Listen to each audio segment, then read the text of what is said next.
Hello everyone, my name is Meghan LeVota, and today you're getting an audio-only podcast episode. I haven't even decided if this episode is going to be on YouTube at all.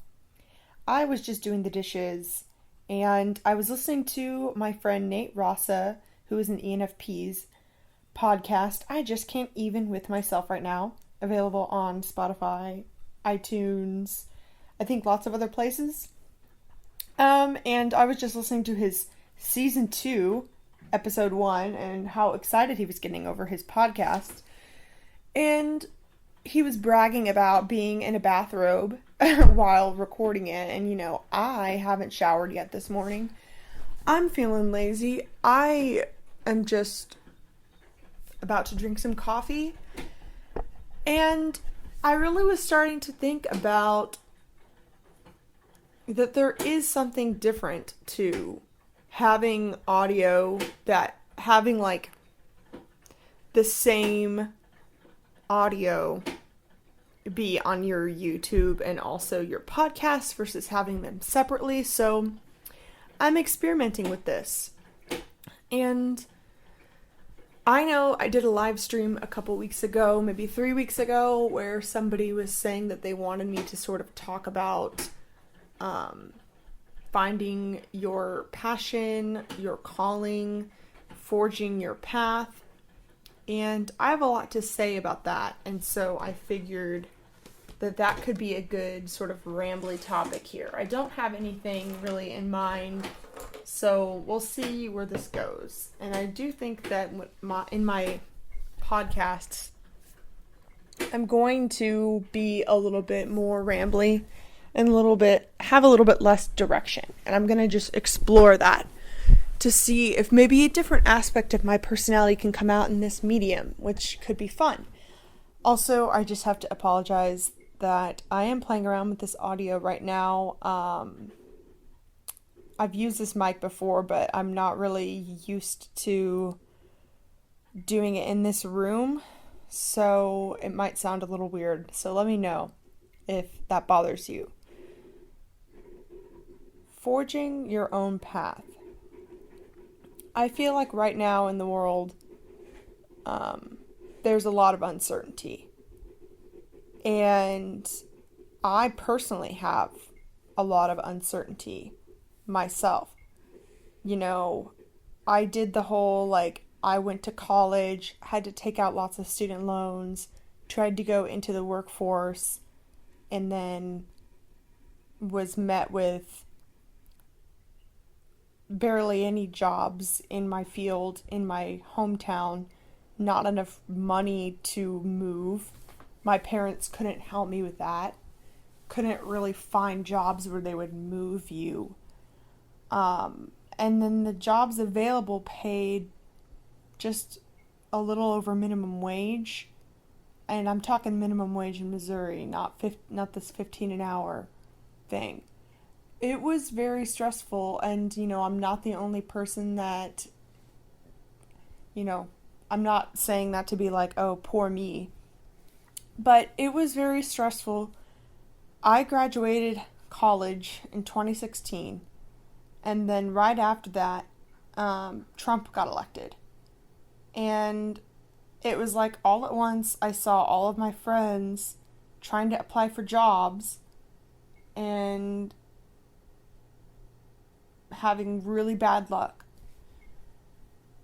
And you see, I went to the, quote, best journalism school in the country. So, and a lot of us were very smart, very high achieving people. I mean, not all of my friends were journalism majors, but I definitely hung around driven, high achieving people. And I kind of lost a lot of hope. I was watching my friends lose hope. I didn't know how to be the hope for my friends. We didn't know what would happen. Nobody expected that Trump would be president. None of us expected that we wouldn't be able to find, at least a job. at least for me, my thinking was like, okay, I might not get a job at like a literal magazine, but I can at least find a job where I can use copywriting as a skill, right? Like that's kind of what I was thinking. And again, I'm not trying to say this to make you feel sorry for me. It's just sort of the state of the economy right now, that a lot of people my age, or a lot of people that are starting their careers now, it just looks a little bit bleak. Like, every day or so I see on the news, like, these big corporations laying off, like, hundreds of people. My good friend worked at AMC Corporate and was pretty, like, high up in their graphic design team, and she was about ready to want to quit. And she told me that they laid off, like, this entire team. It was, like, at least 50 people at once, or I don't know the specifics. But they were a part of her larger communication team. And they all walked into what they thought would be a meeting. And then they were just like, you're fired, you all have to leave now. Or like, you're laid off, you have to leave now. And they didn't even let them pack up their stuff. They like escorted them out. And then like, I guess people boxed up their stuff and then mailed it to them or something like that. And, you know, that's just what she told me. So don't go all tweeting at AMC or whatever, because the thing is that this happens. That's not the only company that does that. I've heard of lots of I reported on startups. That was my first job. I've heard of so many companies just chew up and spit out young people, talented, hopeful young people. And I know, again, this is not the only time this has happened in history. Perhaps these older millennials who, you know, really saw the financial crisis in 2008 might be feeling like worse. I don't know. Or maybe you're feeling like you're finally catching a break. I don't know. But the thing is that I did not have much hope right out of college. I was always someone with a lot of hope. I would try and see the silver lining in things. And I was a high achiever. I always found things to fill my time. I would get involved in clubs. I would get involved with, you know, ways to express myself, like theater, choir, etc. And I felt like for the first time in my life that I didn't really have, like, time to do like anything that was a hobby. And again, sorry, my FE is going crazy here. I keep wanting to sort of qualify like, oh, this is a I keep thinking like, oh, this is such a first world problem sort of thing. But sorry, I got distracted.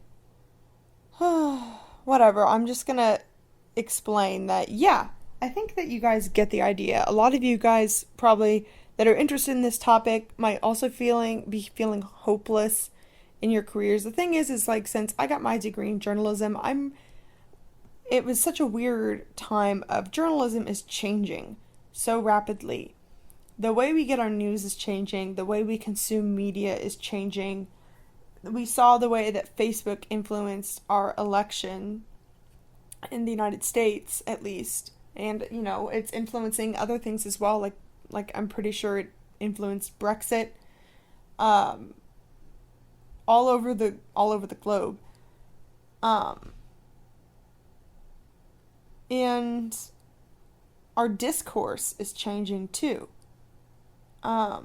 People aren't just reading the sort of stuff that is in their local paper.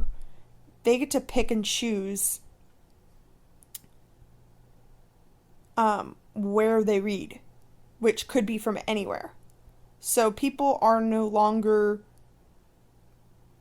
people are no longer confined to the consuming the media of their town. They can consume the media from anywhere. And so these pockets and bubbles of like-minded people are growing, and as those groups of like-minded people are validated, then they can sort of inflate. Maybe they inflate each other's egos or become sort of a circle jerk, and then all of these little groups are being really divisive with one another. But I think this is just a part of the process. I don't think it's a bad thing. I think that for too long, we have had suppressed critical thinking. We have had homogenized thought where people would not share their thoughts in fear of being the black sheep of wherever they're from.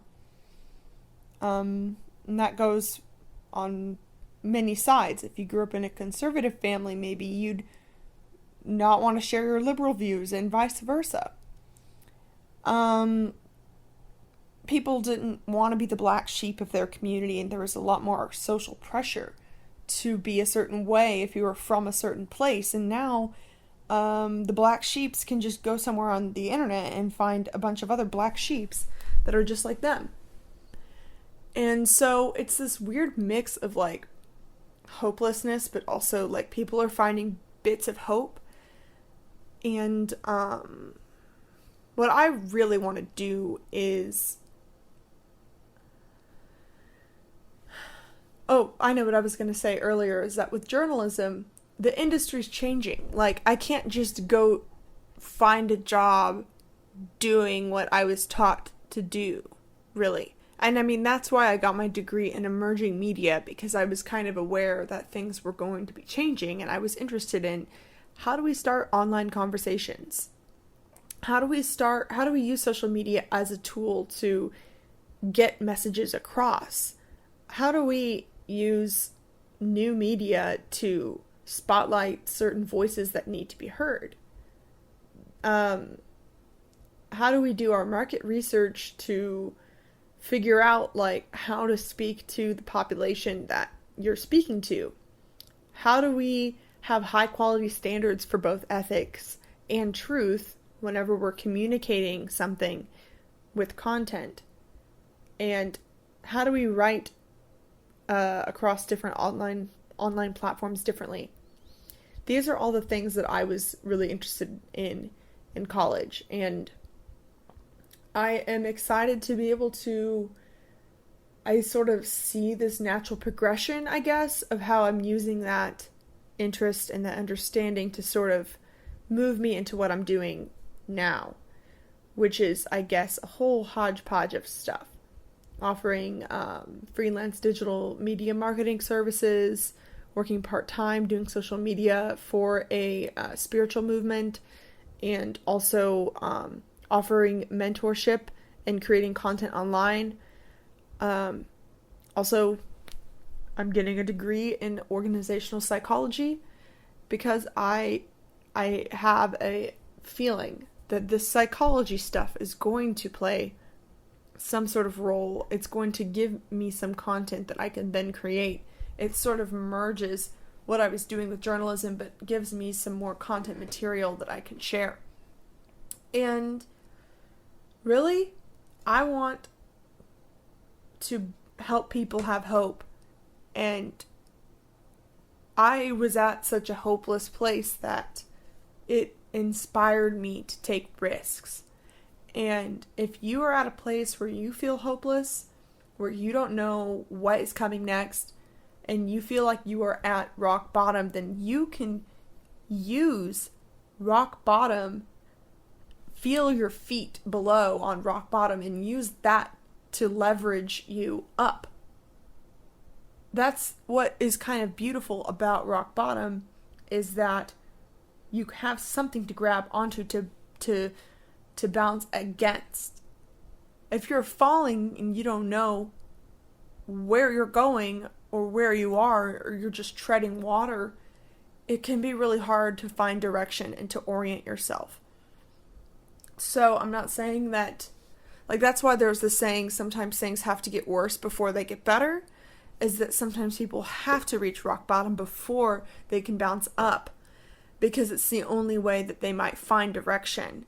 But you don't have to wait I don't want you to have to wait. You can, at any moment, no matter where you are in life, take a moment to pause and think about where you want to go. And as long as you have a general direction, you can start now. You don't have to have it all planned out. As long as you have a general direction, you can start walking in that direction. Like, let's say, to use the metaphor, if you're driving around a city and you know that you live south of wherever you are,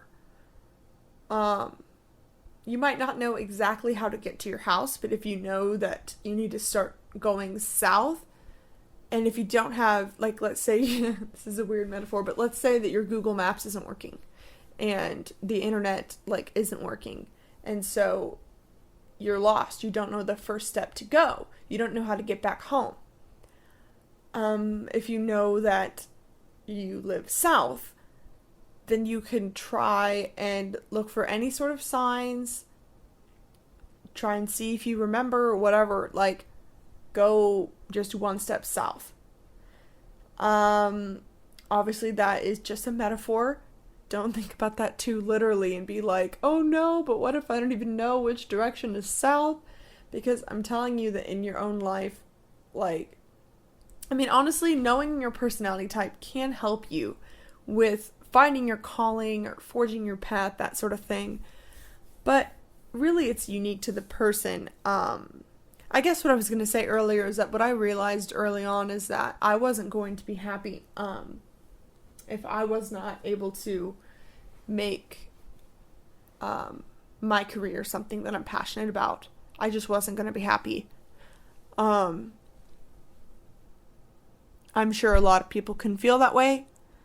I don't know, something about me, I've always been very, very sensitive. And I knew that I would probably turn into a big baby I do turn into a big baby whenever I'm in a situation where I don't like it there. I'm not great at accepting the reality as is. And I think part of that has to do with being an NF, being an ENFJ. I'm so focused on my ideal, which is my intuition, and, what I value, my feelings, the ethics of the situation, my extroverted feeling. That I can't turn that off. Like, it's very hard for me to be like, oh, well, I'm just going to do this job because it's practical. Because I don't really think that my life, making money to stay alive so that I can eat another day, is really worth it. And I know that sounds kind of dramatic, and that's because I am dramatic. I just, like, for example, there's this company in my town that hires a lot of people. They've also recently fired a lot of people. It's a big corporation that offers, like, medical services. It's huge. There's like 3 campuses in Kansas City. People have told me to, like, apply there whenever I was desperate, and it's like, I am not going to work for the fucked up healthcare, like, establishment just so that I can have some sort of salary when I am not skilled in healthcare. They don't want me. That's not a good fit for me. Like, I wouldn't have much to offer them. They don't have much to offer me. I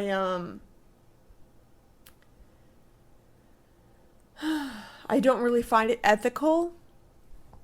It just doesn't make sense. It's like, I don't see the mutual benefit that is created. I don't see the value exchange. I see that I would be giving up my time, my life, and I would be putting my energy towards something that I fundamentally didn't agree with, didn't value, it would be sucking my energy. And I don't think that anything is worth letting me suck my energy. And honestly, a lot of my drive comes from the fact that I have very, very low self-preservation instincts. You guys might view it as brave. Maybe it is. But I also don't care. Like, I know it can seem like I'm privileged or like I'm being a diva to just sort of turn my nose up at certain opportunities. But it's really not that. I really wish that no company exploited anyone. That's a really huge problem that I don't really know how to solve. And I don't really think it's up to me to solve. I mean, obviously, I think there's a lot of issues with the economy right now.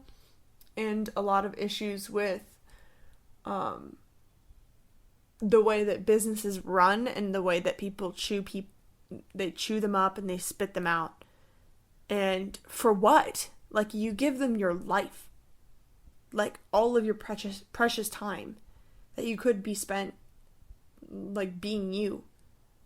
Like, living. Like, being with your family, your loved ones. And I think that, you know, for a lot of people, and I mean, I've been there, I had to work at coffee shops, like, to support myself. I still am working like more jobs than I should in order to support myself right now. I mean, I'm working nearly 80 hours right now a week.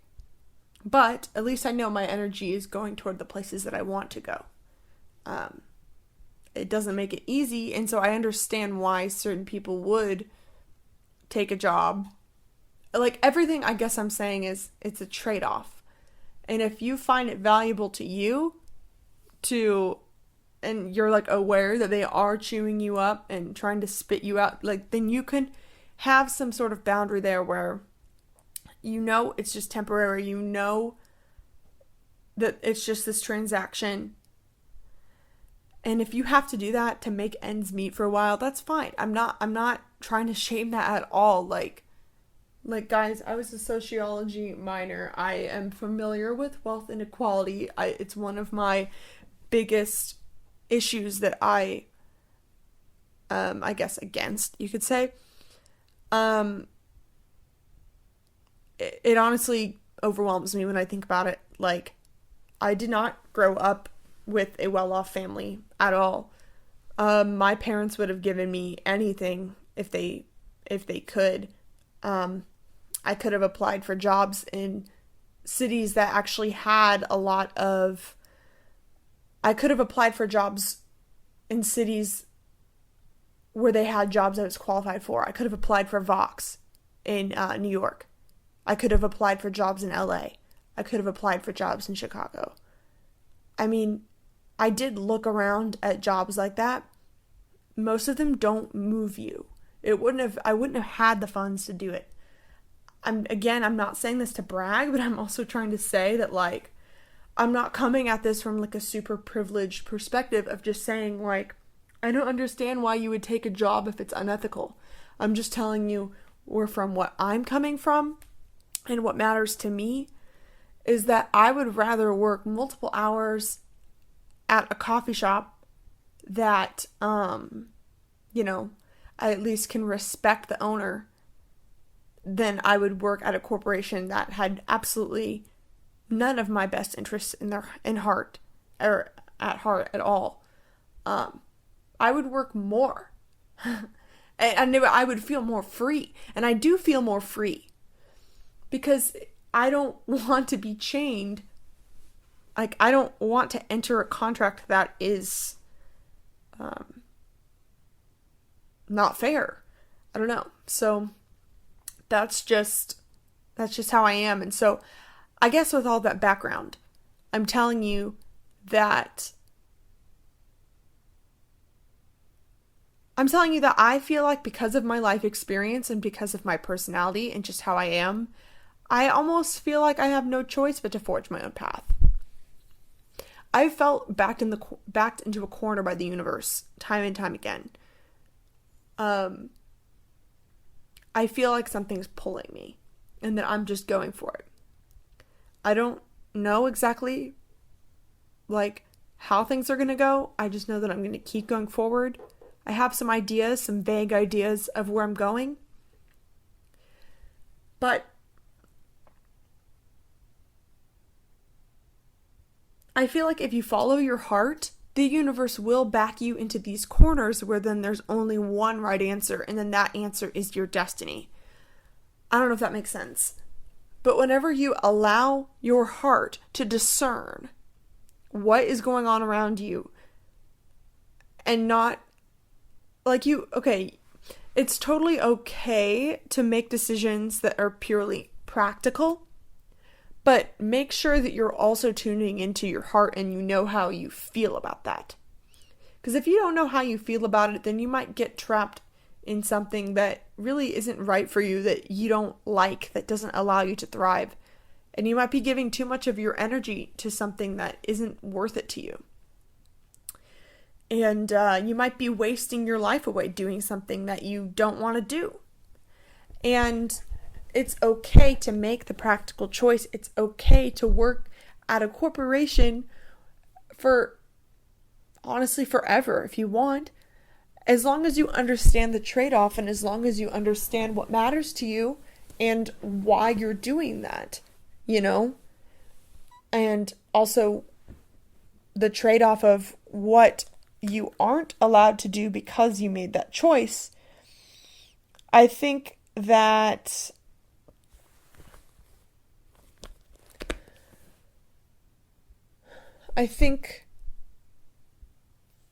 sorry, I got distracted again.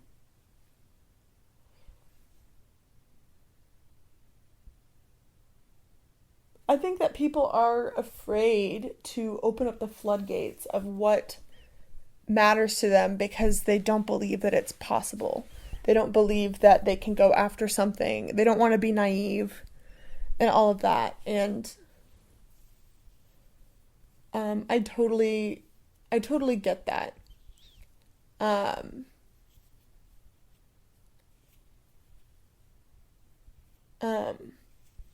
But I also think that a lot of the difficulty is just in our head. Like, it's not physically that hard to start a blog, to start sharing your music. It's not physically that hard to start a business. Okay, like, it is hard, but the hard part is putting yourself out there, the marketing, the selling. But even then, if you know what you're doing, what's the difference between marketing for somebody else and marketing for yourself?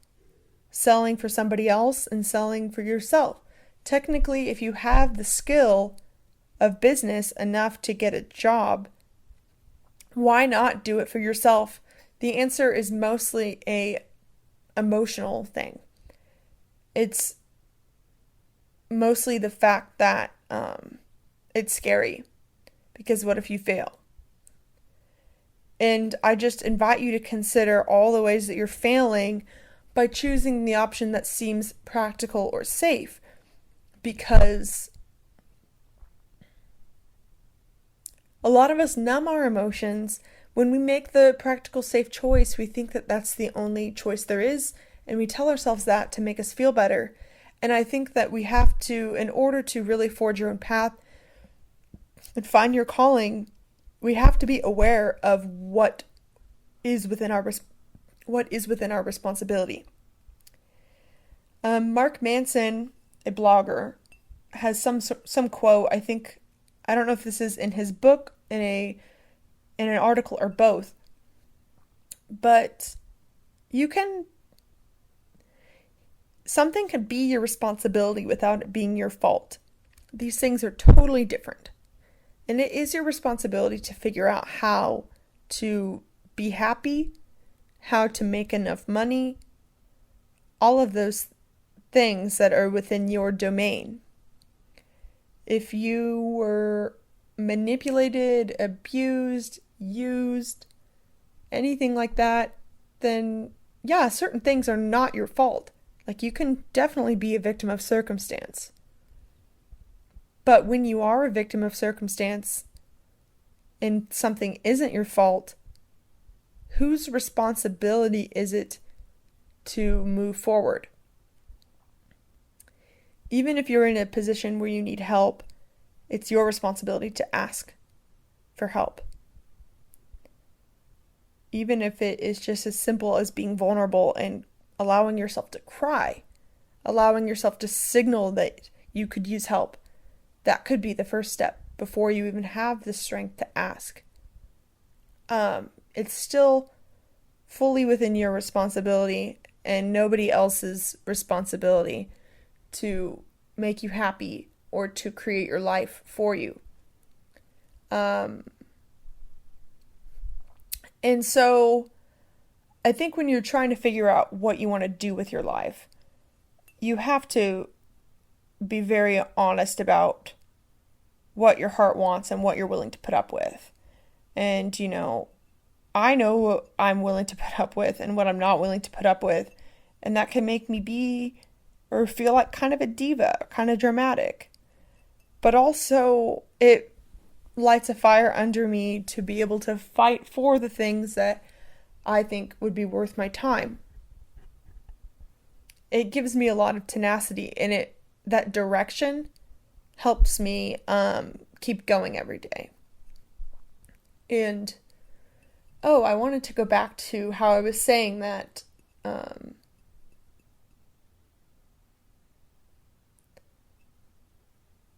I think when we allow ourselves to feel how we want to feel, then we can find ourselves in situations where we feel backed into a corner and there's only one option.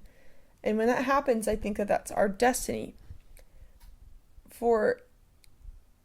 I think that feels to me like the universe pushing you somewhere.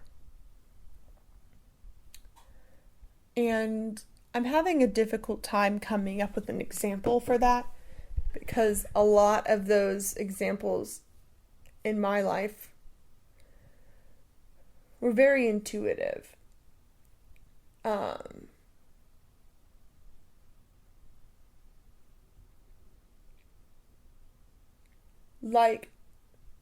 There have been times when I was looking for a job and trying to make things work, and then only one of the options seemed to make sense, and that option seemed too good to be true and perhaps scary. For example, like my YouTube channel, my podcast, my mentorship, all the things I do. It's pretty crazy to realize that you get way more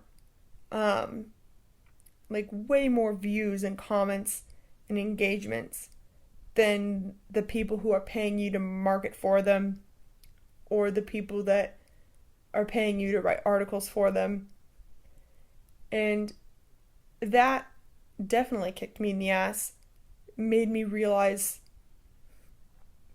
why not market for myself? Like, that's going to be the most successful because it's honest. And I think sometimes you can feel the lack of passion or the lack of sincerity when you're marketing for something that is not you, even if you're, telling honest facts about it. It's just like certain moments where I've been like, should I go for this job? Or should I leave some room in my schedule to do YouTube stuff? It's like, if I actually look at the numbers, it doesn't make sense to prioritize something else. And that's scary. That's scary because that means that I am pretty much banking on myself as opposed to banking on something else. And it's liberating when you do that. It makes you feel like the direction of where you're going. But it doesn't make it any less scary, because it's completely all on you. And yeah, there's been moments like that where it's like, I don't even know if I'm ready to take a risk, but even when I look practically, this makes more sense. It's like, man, it's just the universe nudging me again in the direction to what makes the most sense for me, to what is going to allow me to have the most value to give the world, and vice versa. Like, I want to be where I'm needed. I don't want to be where I'm not needed. I don't want to waste my energy on a place or a opportunity that doesn't need me, where I'm not valuable. Like, why would I, like Meghan LeVota, who I am, why would I waste my time working for a healthcare corporation, waste my energy? I could be using this energy somewhere else. These are the things that boggle me. And I want you to start thinking about yourself in that way. If you're an excellent artist, if you're an excellent writer, I keep talking about creative things as examples, but this could be anything. I think the creative examples come to mind first because these are often the things in society that are not as valued and you're not always as encouraged to go after it. But ask yourself in your soul, like, what am I? If you're like, I'm an artist, that's what I am, then why would you not create art? If you're a writer, why don't you write? And it's like, I'm not saying you have to do a complete 180 overnight. As long you can stay in your corporate job forever, as long as you make time for writing or as long as you make time for being an artist. And it's not even about capitalism or marketing yourself or monetizing yourself and making money. It's not even about that. It's about being you. And if you let something else take up all your time to where you don't even have time to be you, that's a problem. You know, if you're a writer and you don't have time to write, that's a problem. Because that's you. And that you're wasting your life, wasting your energy. And to me, as someone that doesn't have a very strong self-preservation instinct, I don't see any reason to be alive if it's not going to be being me. Like I'd rather die. And I'm, again, not trying to be morbid by saying that. I don't find life comfortable or fun enough to stay in any sort of place that doesn't feel right. So that sort of energy is constantly moving me forward. But I also think that it's helpful to realize that, again, it doesn't have to be a 180. You don't have to quit your job and all of a sudden start a blog. Like, you don't have to just do something super risky. Like, wherever you are now, how can you include something that your soul is desiring little by little? How can you see what direction you're headed and just take a step now? Like, it doesn't have to be that hard. For me, it was, I'm going to upload a video. You know? In my former life, aka before I graduated college, ever since I was 8, I was a classically trained singer. I did opera in college. I have been in choirs. I even was in an auditioned choir after college for a bit. When I have more time, I'm going to join a choir again, but right now my life is on pause, trying to build a foundation for myself because I need it. I won't rest until I have a foundation for myself. And,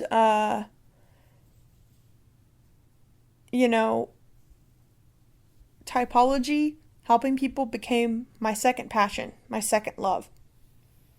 Music was my first love, and music will always be there. I still make time to include it every day. I mean, I often think about when I find new music, I often think about how the music can correlate with the cognitive functions and all of that. But, even with music, it would be like just take it one day at a time, like walk toward where you're going and allow the universe to surprise you. You don't have to plan everything as long as you have direction. If you plan certain things, it can help motivate you if that's how you operate, but I find that a lot of people overcomplicate this stuff a lot, and it can hold you back.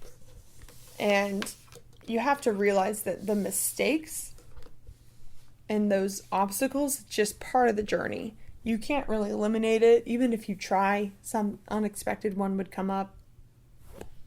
So anyway, that's a little bit about how to find how I forged my path, how to forge your path, how to find your calling. I don't know what I'm going to title this.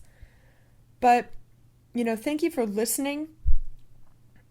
Thank you for listening. If you weren't already aware, I am doing a meetup in LA on October 26th. Please sign up if you are in the LA area. I will have the link below. October 26th, 2019, that is. Also, what else? Oh, I offer mentorship. I offer typing services. Subscribe to my YouTube channel, blah, blah, blah. I hate doing these things, but I have to do them.